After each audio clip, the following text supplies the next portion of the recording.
මේකේ මේක ඩැමේජ් වෙලා තියෙන්නේ. අපිට මේ පින් එක ඇද ගන්න පුළුවන්.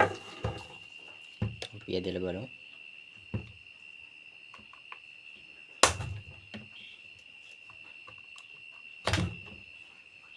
මෙන්න පින් එක.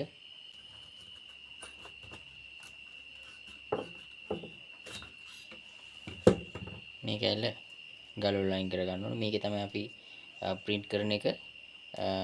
මේක මතට ඇවිල්ලා මේ කළු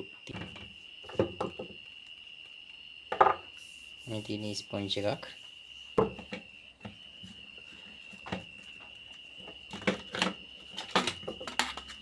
අපි මේක එකපාරක් සුද්ධ කරපු හින්දා දැන් මේක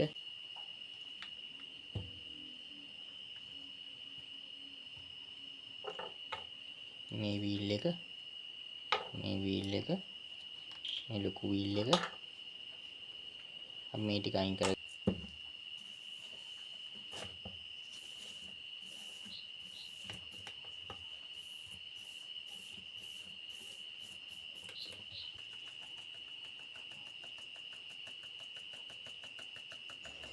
full video එක නරඹන්න අපේ YouTube channel එකට යන්න. ඔන්න ඔකෙන් තමයි තින්ත මෙතනින් මේ පැත්තට වීසි